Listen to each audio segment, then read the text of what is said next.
Hola a todos y bienvenidos al episodio número 299 de Salud Financiera. Nos acercamos a un número redondo y a ese episodio donde le dedicamos tiempo a analizar cómo va el proyecto, cómo va la salud financiera, de salud financiera y cómo me encuentro yo, tanto y de lo que he aprendido en los últimos meses desde el episodio 200, que ya hace bastantes meses del episodio 200. Recordar que del 100 al 200 se fue bastante rápido, del 200 al 300 por diversas circunstancias tardamos más.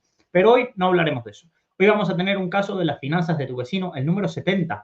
Ya, recordar que al principio, casi en los primeros 100 episodios, solo hubo uno o dos casos, pero ya se ha hecho más habitual. Incluso, os comenté, tengo más de 15 casos en lista de espera intentando encontrar tiempo para que no todo el programa se convierta en eso, pero sí la mayor parte de los episodios vayan destinados a resolver vuestras dudas sobre planificación financiera, también a conocer vuestros casos. Yo lo repito y no me cansaré de decirlo. Muchas veces lo importante de un caso de las finanzas de tu vecino no es lo que opine yo del mismo o los consejos, sino el momento donde vosotros compartís vuestra situación, compartís cómo gestionáis vuestras finanzas, en qué habéis invertido, los conocimientos que tenéis, para que alguien que esté en nuestra audiencia se siente identificado.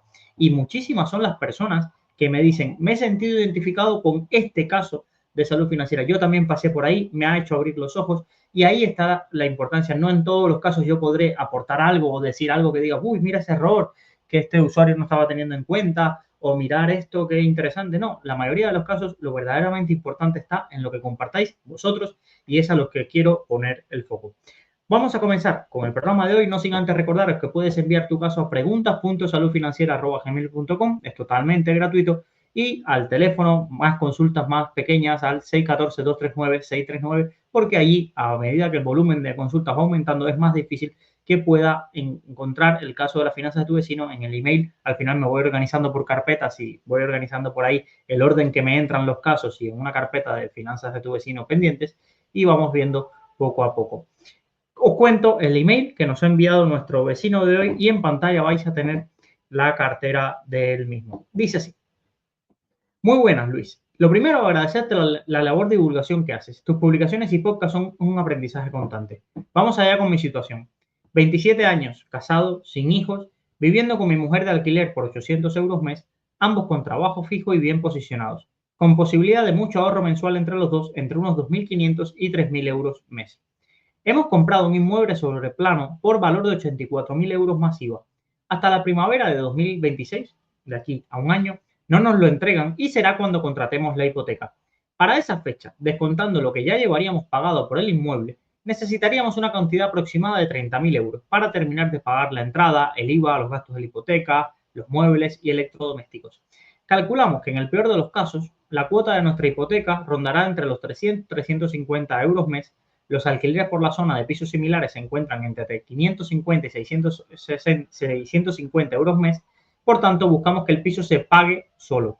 Aun si no fuera el caso, muy poco probable, y no se alquilase, esa cuota no supondría un grandísimo esfuerzo. A ver, con las condiciones de ahorro que tienes, la edad que tienes, seguramente, y el entorno de tipos de interés que estamos viviendo en el próximo año, por lo que parece, seguramente accederás a una hipoteca en muy buenas condiciones. Otra cosa es cómo se encuentra el mercado del alquiler, la suerte que tengas encontrando inquilino y demás, la zona donde vivas. Esto ya es características personales, pero si ese es el objetivo más o menos de precios de alquiler, no creo que encuentres muchísimo problema a día de hoy en España. Este dato es importante para darle sentido a la conformación de la cartera que hemos creado. Partimos de unos 72.000 euros ahorrados que hemos distribuido de la siguiente manera: 12.210 en el Groupama Tresorerie, 5.000 en la Française Tresorerie, 4.569 en el AXA Euro Inflation Plus, la clase A, 4.000 euros en el DNSA Alpha Invest Bond, 10.750 en el Dunas Valor Equilibrado, 26.850 en el Amundi MSCI World y 8.600 en el BlackRock ISS Euro Ultra Short Bond Core. La liquidez para gastos diarios y demás pagos se encuentran en unos 4.000 euros aproximadamente. Esta última posición de 8.600 euros es reciente y se trata del monetario al que My Investor traspasa el dinero al cancelar sus carteras. En nuestro caso, cuando comenzamos lo hicimos con la cartera metal, haciendo aportaciones periódicas. Sin embargo, descontentos con la distribución que tiene los costes, preferimos cancelarla. Tenemos tanto peso en renta fija ante la situación de necesidad de liquidez que nos hará falta en el plazo de un año: 30.000 euros. En cuanto a la renta variable, admito que no la tenemos apenas diversificada. Sin embargo, como estamos plenamente convencidos de que la renta variable la llevamos a muy largo plazo, no lo vemos tan descabellado. Eso sí, tenemos previsión de diversificar. En concreto, esos 8.600 euros recién liquidados de la cartera Metal de MyInvestor, queremos aprovecharlos para abrir posición en algún fondo tipo Value. Nos gustan Oros y Hanco. Sinceramente no queremos tener muchísimos fondos de renta variable. Queremos tener el MSCI World más 2-3 fondos para descorrelacionar del SP500, por ejemplo, pero no más. Por cierto, toleramos la volatilidad al ir a largo plazo, eso sí, siempre que los fondos tengan un buen chart. Buscamos con parte de esos 8.600 euros abrir posición en el fondo Value y el resto ir haciendo aportaciones periódicas. Por otra parte, ahorramos unos 3.000 euros mes, distribuyendo aproximadamente 2.000 euros a renta fija y 1.000 euros a renta variable. Nos sentimos cómodos con esos porcentajes. También al saber que gastaremos parte de esa renta fija, queremos que el ahorro allí sea alto. Es cierto que por edad el porcentaje de renta variable podría ser mayor, pero la situación de los mercados actual nos hace dudar. ¿Pero cuándo es buen momento? Preferimos guardar para cuando caigan. Además, tenemos pensamiento de aumentar la familia en un plazo de 2 años, por eso quizás también tanta renta fija. Oro hemos llevado en algún momento en ETFs, pero ya cerramos posiciones. Últimamente lo veo como un activo especulativo y más que protector, si corrige volveremos a valorar, volver a entrar. Con Bitcoin y criptos no nos sentimos cómodos. Nos gustaría conocer tu visión de nuestra cartera. Queremos saber tu opinión sobre cómo diversificar mejor en renta variable sin cargarnos de fondos. Es buena opción ir prácticamente full a MSCI World. Quizás ya haya que bajar cierta exposición al MSCI y traspasar parte de algún fondo. Y sobre todo, ¿cómo ves la distribución que tenemos en renta fija? Por último, acabo de caer escribiéndote este mensaje que deberíamos tener parte de la liquidez para aportaciones extras en nuestras cuentas remuneradas para que fuese todo más rápido. Cualquier aclaración que necesites, aquí estaré para resolverla. Muchísimas gracias por atender mi caso. Vale, vamos a darle un vistazo a la cartera que tiene creada nuestro vecino hoy y sobre todo entendiendo el porcentaje de liquidez que tiene. Mirad, aquí hay un punto importante a la hora de hacer la cartera. Eso es una cartera, lo vamos a ver a día de hoy, que tiene aproximadamente un 40% renta variable, un 21% renta fija, aproximadamente, y el resto en efectivo. El resto del peso lo tiene en activos monetarios y liquidez. Como dice él, a vista de la gran capacidad de ahorro que tiene y a vista de un poco de los años y la situación financiera que tiene, cualquiera podría decir, pero este inversor es muy, muy conservador para todo el potencial que podría estar invirtiendo. Pero ahí es donde va el aviso que siempre os hago. Que tengas una edad o una capacidad de ahorrar muchísimo dinero no implica necesariamente que te tengas que ir 100% renta variable. Falta la otra pata. Vale, ¿cuándo son el horizonte temporal de vuestros objetivos de inversión? Y no os engañéis, no os engañéis. Muchas veces un hijo, por ejemplo, evidentemente se puede planificar y más, pero no avisa. Una casa o en este caso este tipo de inversiones, a veces aparece la oportunidad y es muy feo o es muy doloroso haber tenido el dinero para hacer algo y simplemente por una mala inversión ahora no poder hacerlo. Nadie se enfadará por, bueno, tengo menos dinero a corto plazo por el tema de la inflación. Nadie se enfadará porque, ay, mira, es que ha salido un piso que si hubiese invertido los últimos 3 años y hubiera tenido una rentabilidad del 12% anualizado, quizás me lo podía permitir. Sí, nadie se va a enfadar por eso, pero sí tener unos ahorros para cumplir un objetivo financiero. Y de pronto, el día que necesitas ese objetivo financiero, que sin avisar no ocurre, y además aquí en este caso tenemos una fecha destino, que es ese abril-mayo de 2026, queda muy mal o hace muchísimo daño el no poder conseguir los objetivos por una mala inversión. No sabemos los conocimientos financieros del oyente, no sabemos su relación con las finanzas, sabemos lo que nos ha contado, no me he guardado nada más. Por eso también creo que una parte importante es hacer sencillas las cosas. Hacer sencillas las cosas porque si no, siempre vamos a tener variables que nos afecten a la hora de tomar decisiones. Por ejemplo, en varios de los comentarios que hace, siempre menciona la frase, no sabemos si es buen momento. Es que quizás nunca lo sepamos. Va a llegar que a veces cuando escucho eso, me falta escuchar la otra parte. ¿Qué es un buen momento? No una caída de menos 20, menos 30. Y si llegara esa caída, de verdad, tienes el conocimiento suficiente o tienes la valentía para tomar posiciones en ese momento, para justo esperar y entrar justo en ese momento, ¿O vas a pensar que lo que ha ocasionado esa caída es tan, pero tan importante que siempre puede caer muchísimo más? Que siempre puede caer muchísimo más y que puedes estar esperando. Entonces, esto hace que sea muy, muy complejo el saber si es un buen momento o no. Otro comentario que hacía que me llamó mucho la atención es, no estamos lo suficientemente diversificados. Y esto es un punto curioso. Esto es un punto curioso porque fijaros en la cartera. Cuando yo veo su cartera actual, no la potencial que quiere tener, me digo, vamos a pensar, ¿está diversificado por clases de activos? Sí, tiene acciones, tiene renta fija y tiene liquidez. ¿Está suficientemente diversificado por, podríamos llamarle, monedas o activos monetarios? Pues sí, porque acciones tiene casi de todo el mundo. Tiene acciones norteamericanas, acciones europeas, acciones asiáticas. La renta fija, podríamos mirar qué tipo de renta fija tiene, a ver si lo tenemos por aquí, los tipos de renta fija que tiene, estilos de renta fija, vamos a verlo. Aquí, sectores de renta fija. ¿Vale? Pues tiene gubernamental un 12%, corporativa un 29%, efectivo y equivalentes monetarios un 58%. Pues sí, tiene de todo un poco, podríamos decir, incluso tiene bonos ligados a la inflación. Aquí también está diversificado, podríamos llamarle que está diversificado en esta pata de la cartera también. Vamos a pensar ahora por sectores, 31% en sectores cíclicos, 48% en sectores sensibles al ciclo, 20% en defensivos, pues tampoco veo que no esté diversificado. ¿Cuántas posiciones de renta variable tiene? Pues más de 1.500. No hay ninguna posición dentro de su cartera de renta variable, vamos a verlo aquí, dentro de su cartera de renta variable, que pese una barbaridad que podamos decir, no, es que el peso de estas acciones son increíblemente alto para las posiciones que tiene. No ocurre eso. A ver si lo tenemos por aquí la cartera.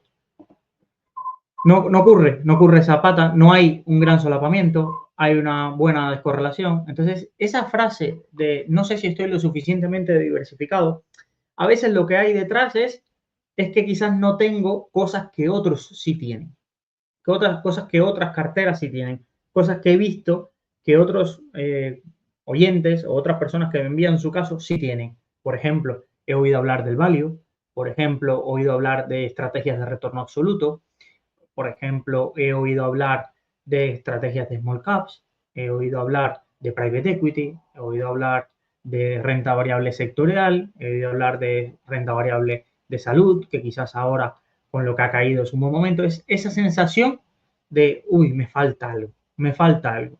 Y realmente, de los pros, podríamos llamarla así, de la renta variable indexada o de invertir indexado, es que tienes de casi todo. Tienes de casi todo lo suficientemente diversificado como para obtener la rentabilidad media de ese mercado. Es cierto que a veces algunas posiciones pesan mucho dentro de un índice, pero no es lo mismo lo que puede llegar a pesar dentro de un índice muy concentrado de lo que puede llegar a pesar entre un índice bastante diversificado. Es cierto que algunos sectores pueden verse o posiciones donde alguien encontraría muchísima calidad se pueden ver muy diluidos en un fondo indexado, en un índice principalmente, pero eso no implica que la rentabilidad vaya a ser extraordinariamente peor que si lo que añadiéramos algo nuevo o algo diferencial. Entonces, yo, sinceramente, no veo que te falten tantas cosas, sobre todo para tus objetivos financieros y para tus prioridades a día de hoy. Es decir, tenemos un objetivo claro que es de aquí a un año. De aquí a un año nuestra cartera tiene que tener esos 30.000 euros, tiene que tener esos 30.000 euros para el pago de la vivienda. Pero imagínate que de aquí a un año te planteas decir, oye, voy a comprarme una segunda vivienda para mí.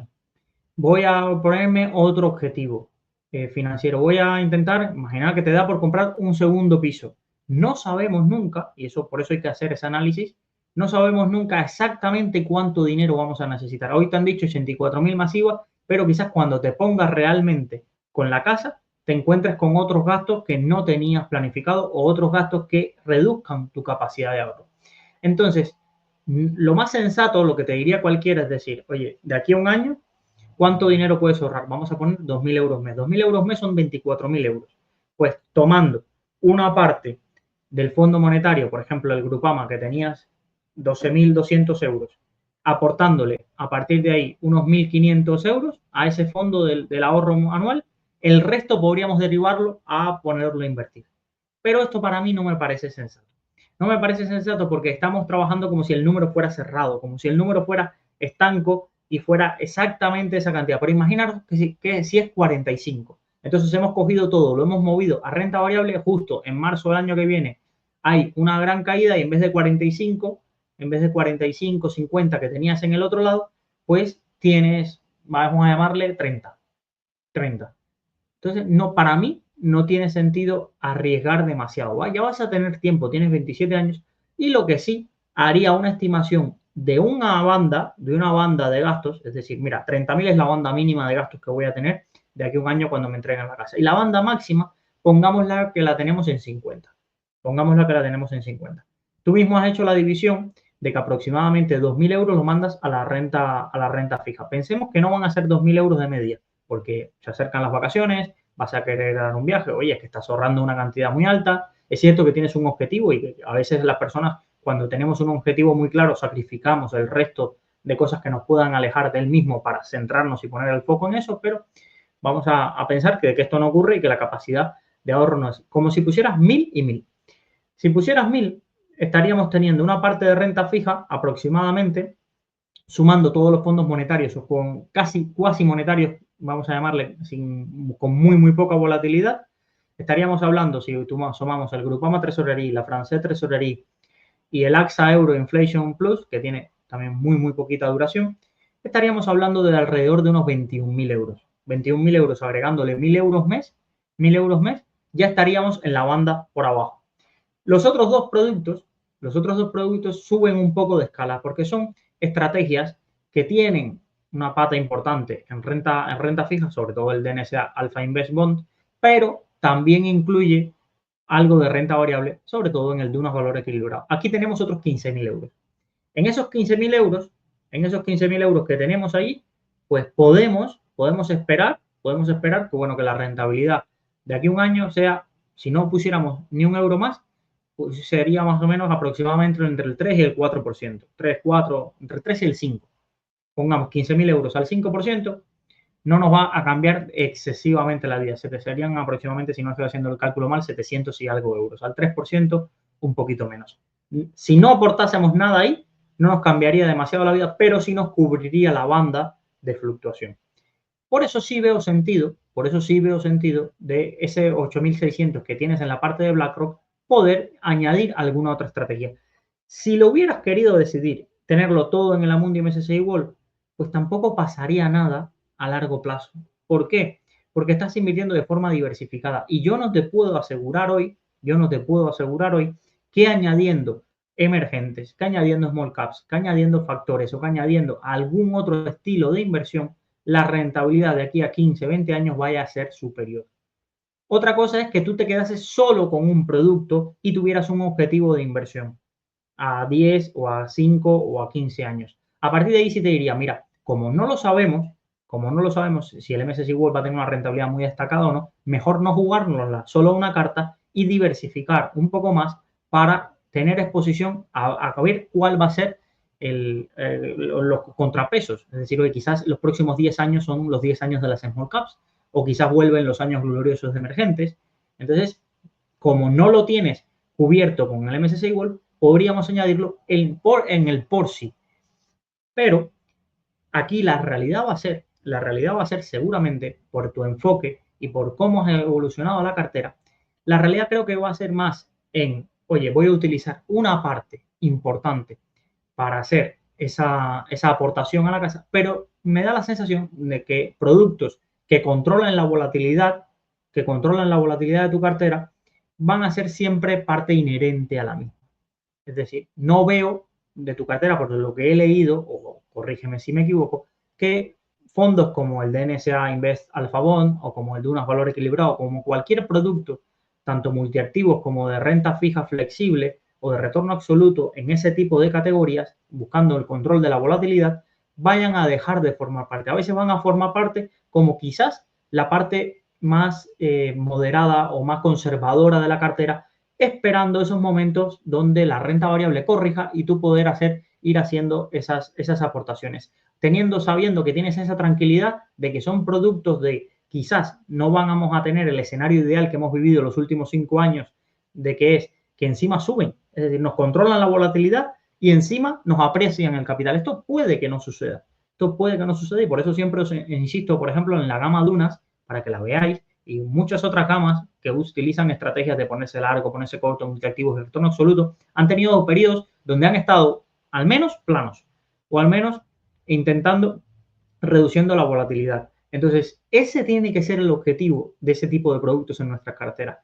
Hay personas que añaden este tipo de productos, como por ejemplo el AXA, Euro, Total, Credit, Return, porque es que dicen, no, es que controlo la volatilidad y encima me ha dado un 7% el último año. Esto no es realista, no va a suceder así siempre. Va a haber años donde te vas a quedar plano contra la inflación, va a haber años donde vas a ganar un poco más, pero el objetivo de ese producto no puede ser obtener muchísima rentabilidad o obtener rentabilidades o que sea el impulso de la rentabilidad de la cartera. No, normalmente ese producto va a ser la tranquilidad, el que tú entres a tu comercializador de fondos después de leer una noticia, te veas un menos 15, como por ejemplo en este fondo de la Amundi MSCI World este año hemos visto un menos 15, a ver si lo tengo por aquí para que lo veáis. Sí, aquí lo tengo en la parte de rentabilidad. Por ejemplo, este producto, en la Amundi MSCI World, ha llegado a estar este año, bueno, ahora pone en 3 meses un menos 6, en 6 meses un menos 4, pero lo hemos llegado a ver, creo, en valores de menos 15% en el último periodo, al menos de máximos a mínimos. Entonces, que tú abras eso y de sentirte con la tranquilidad de, primero, tengo aportaciones periódicas. Segundo, si no tuviera aportaciones periódicas, tengo 2 fondos que casi ni han estornudado con esta caída y puedo hacer un traspaso a la otra. Y además, esta parte de la renta fija es que ni me tengo que preocupar, como te pasaba en algunas de las carteras de Main Investor, de, oye, es que también esta renta fija ha tenido una gran caída en ese momento. Por eso, creo que muchos confundimos el papel de la renta fija en la cartera. Habrá muchos que digan, no, yo quiero que la renta fija de mi cartera también me aporte rentabilidad.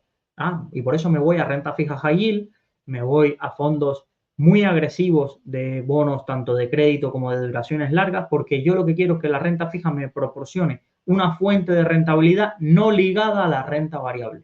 No ligada a la renta variable. Y es totalmente aceptable. Pero creo que la mayoría de personas que a mí me escriben, normalmente lo que buscan en la renta fija es descorrelación. Descorrelación, control de la volatilidad de su cartera, reducción de la volatilidad de su cartera.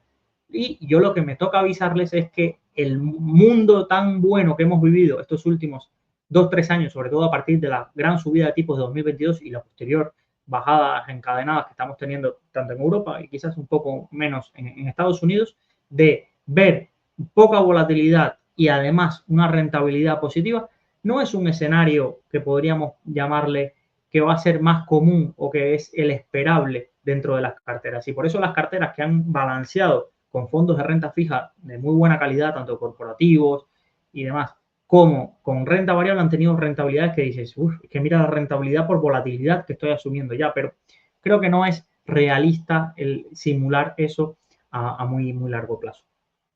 La siguiente pregunta que me hacía el vecino era, oye, mira, y si quiero añadir 2 fondos, ya quiero añadir fondos válidos, estoy pensando añadir Hanco o Oros. Yo desde tu punto de vista, lo primero que me pensaría es, ¿por qué? ¿Por qué esos 2? Le dedicas una línea.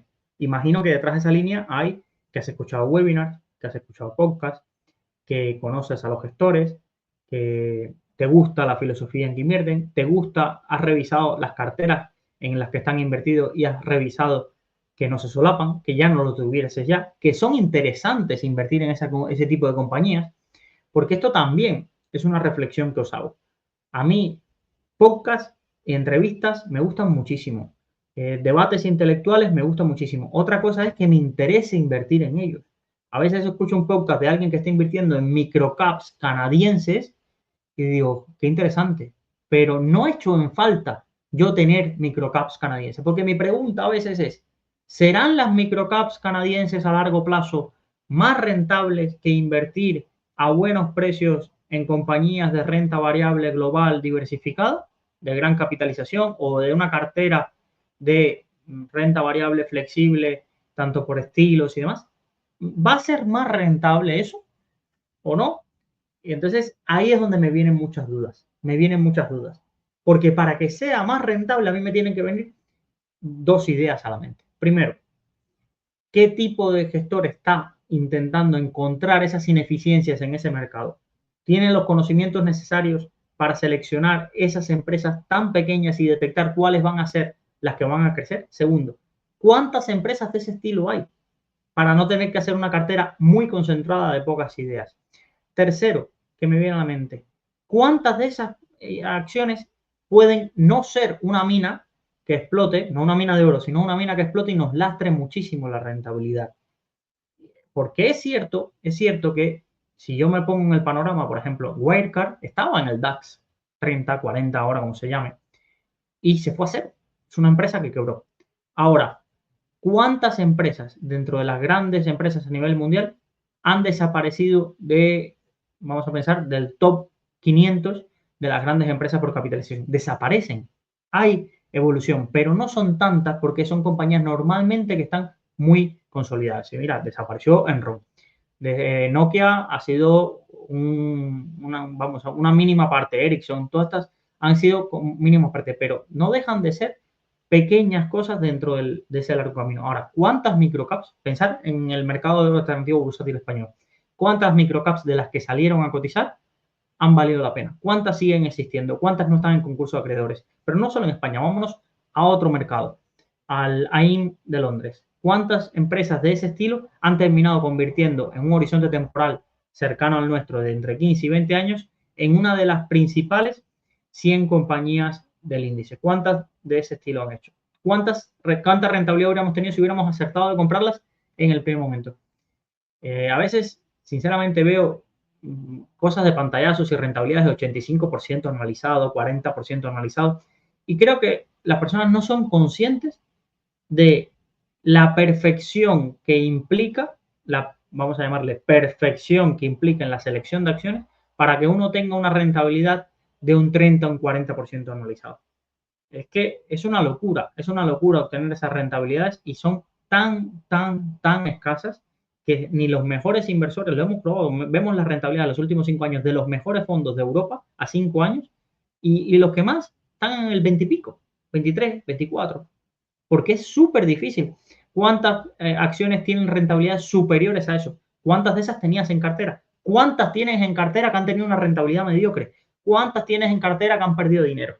Entonces, la mayoría de veces que vemos ese tipo de rentabilidades, lo que no nos cuenta la película es cómo se está calculando. Recordar a las superabuelas de la inversión. Algún día voy a hacer un hilo contando de nuevo la historia de las superabuelas, porque cuando hice la historia de las superabuelas nadie me escuchaba.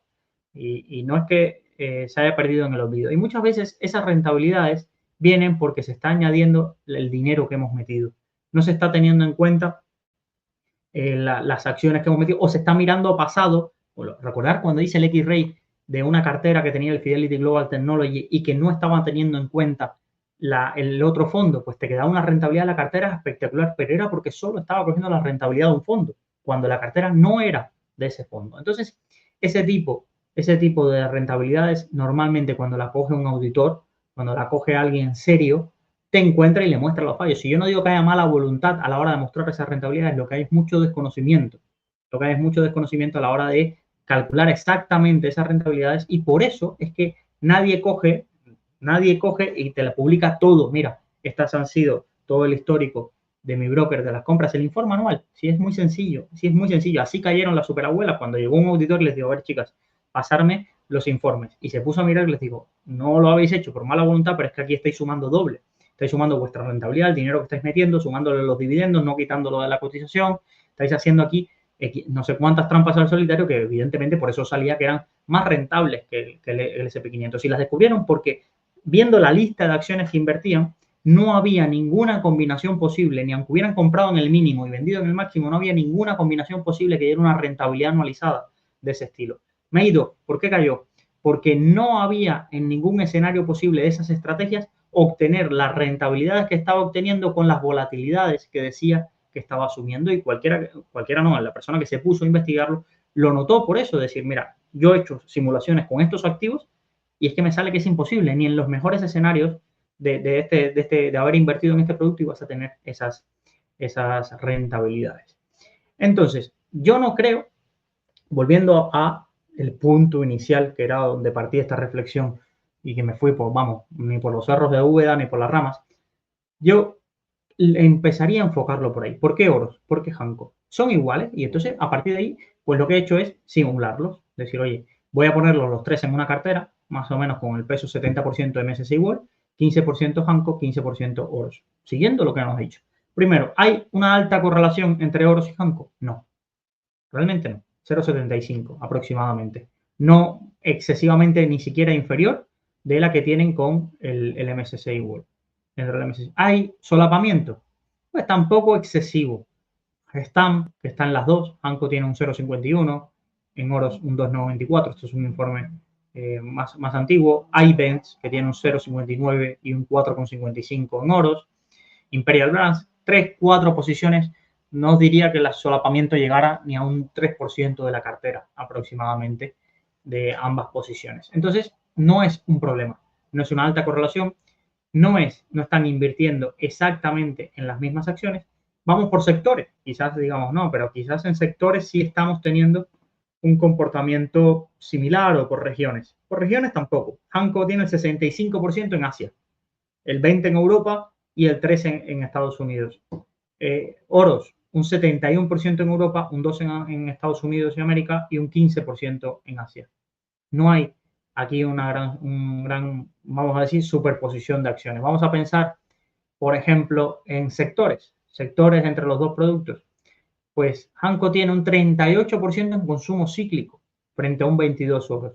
Oros tiene un 13% en materiales básicos frente a un 6,90% de Hanco. En defensivo no tienen, por ejemplo, Oros prácticamente no tiene nada ni de consumo defensivo, ni de salud, ni de utilities. Hanco tiene un 14% en consumo defensivo. En tecnología, Oros tiene aproximadamente un 12%, Hanco un 14%. No hay grandes diferencias. Por ejemplo, en comunicaciones, si está aquí Oros con un 11,94, imagino por la posición en Segona y alguno más, Hanco un 3,78. No, son fondos totalmente distintos en nichos que no cubre el MSCI World. Small, micro y mid caps en regiones bastante diferenciadas. ¿Se pueden añadir esos dos productos? Sí, se pueden, pero tiene que partir de una convicción muy alta, porque con uno de los dos ya estarías añadiendo ese tipo de nicho de activos en las small caps, value a nivel global. Ahora, ¿qué pasa? Que uno va a buscar en una fuente donde hay esos peces en un lado y el otro va a buscar esos mismos peces, pero en otro lado. ¿Te pueden aportar? Sí, pero no es que vayan a ser imprescindibles tener los dos productos. Entonces, lo que yo trabajaría es la convicción. Oye, estoy entendiendo que Hanco quizás está yendo a pescar a geografías un poco más complejas. No significa que sea ni mejor ni peor, pero un poco de geografías más complejas. Que Oros a veces entra en situaciones especiales, podríamos llamarle esos arbitrajes especiales, que también entra en determinadas compañías cuando lo ve claro, con un poco más de peso de lo que tenemos en Hanco, que tiene una una posición bastante alta a compañías españolas que no tienen una alta liquidez. Pensamos que cuando estuvo en Inmobiliaria del Sur muchos años, creo que Alantra también es parte de su cartera, creo recordar, y cosas así. Es los matices en lo que quiero que os busquen, pero los dos lo puedes añadir sin problema, El tema es que tengan que coincidir esos dos productos y tú coincidas que a lo largo de los tiempos no van a tener la rentabilidad tan bonita que han tenido ahora. Hanco, porque no ha pasado todavía por una gran crisis que veamos en su capitalización, porque navegó muy bien al tener energía toda la parte de la crisis sanitaria y demás, no sufrió tanto como el resto. Oro sí sufrió bastante. Entonces, piensa que hayas metido 10.000 euros y que de pronto te encuentres con 6.000 o 5.000, porque es un escenario que ya ha existido antes. Y es por eso que si lo asumes bien, pero quiero que seas consciente de que no estás añadiendo renta variable de alto dividendo, renta variable de compañías suizas de alta capitalización, no estamos añadiendo ese tipo de compañías a cartera. Estamos añadiendo bastante picante dentro de todas las cosas, dentro de todas las cosas que se pueden añadir, esto es de lo más picante, porque es estrategias de alta convicción, estrategias en nichos y geografías no tan habituales y en compañías bastante, podríamos llamarle, olvidadas del mercado o que están ante la espera de alguna situación especial o algún catalizador que pueda poner y aflorar el valor de esas compañías. Es decir, no es, ya lo que quiero decir, lo que os decía, no es que estás invirtiendo en Novo Nordisk, en SAP o este tipo de empresas, o en Nestlé, o en alguna que lleve no sé cuánto, Coca-Cola, cualquiera que lleve años repartiendo dividendos. Quizás estás invirtiendo en una cadena de supermercados de Corea del Sur o en una empresa industrial de España muy pequeñita que hace esto y se dedica a una rama muy específica dentro de un sector. Entonces, esos son los matices que creo que tendríamos que añadir. A partir de ahí, es un caso, sinceramente, que creo que no vas a tener demasiados problemas. No vas a tener demasiados problemas porque tienes una capacidad de ahorro alta y no te estás volviendo loco. Incluso cuando yo leí el primer párrafo, dije, ya me voy a encontrar una cartera donde esta persona tiene 30.000 euros que pagar, 30.000 o un poco más, de aquí a un año, y va a ser una cartera que dices, como estoy ahorrando tanto, va a tener lo justo y necesario para hacer esa aportación y todo lo demás en lo más volátil que se pueda. Y no, me ha sorprendido. Sinceramente, me ha sorprendido bastante la cartera porque no has querido ir 3 pasos más allá de lo que quizás te puedas permitir. Has dicho, oye, quiero, o habéis dicho, estoy hablando siempre en singular y aquí es un caso de una pareja, habéis dicho, queremos primero meter los piecitos y asegurar que tocamos fondo, que tocamos bien el fondo, que estamos seguros y que no vamos a pasar susto, antes de empezar a hacer piruetas, empezar a hacer con cosas que no dominamos. Y olvídate, con una carterita, incluso ya sabes, viendo los productos que tienes, que podrías simplificarlo aún más. Porque Groupama y la Francés, lo mismo. ¿Quieres añadir un bono de corto plazo de bonos ligados a la inflación? Bueno, te lo sumo, vale. Ya tendríamos un monetario y uno ligados a la inflación. Valor equilibrado y el Alpha Bonds, bueno, valor equilibrado porque tiene un poquito más de renta variable, pero a lo sumo también se pueden llegar a parecer bastante. Si lo simulas sobre una gráfica, volatilidad y ves las estadísticas que tiene, se pueden llegar a parecer bastante, incluso lo podrías simplificar en uno. Con esa parte, por ejemplo, si vas a añadir oros, quizás el valor equilibrado te sobre porque hay mucha renta variable de España. Hay mucha renta variable de España dentro de la parte de la gama de Duna, si es normal. Una gestora española conoce muy bien Europa y renta variable española. Y luego, pues, teniendo oros y tal, con el MSCI World también te compensa y te añade. Fondos alternativos, pues aquí hemos hablado muchos. Hemos hablado del Copernic, hemos hablado o algunos siempre estáis hablando, por ejemplo, del Palm Harbor, a pesar de que es muchísimo más pequeño de lo que son estos otros dos fondos. Tienes a los de COBA Selección, a Valor Internacional. Aquí en esta gama tienes muchísimo dentro de lo que escoger que se centre en el sesgo value a la hora de añadir compañías, el Fidelity Fast Global, o si quieres buscar algo más en torno a lo que es el retorno absoluto dentro del value investing, pues aquí tienes para escoger. Pero como tienes tanto, no pienses que haya que añadir excesivamente cosas adicionales. Con un producto que añadas al MSCI World, si quieres, para tener ese sesgo y no tener nada de pocas compañías o de compañías estilo value, pues podrías añadir uno o dos productos de este estilo. Ahora, a partir de que ya tu cartera cambie, imagínate que ya nos centremos, vale, ¿cuáles son mis siguientes objetivos a 10, 15 años o cuáles son mis siguientes objetivos a 5 años? Pues nos volvemos a replantear la cartera. Es decir, empezamos en la casilla de salida.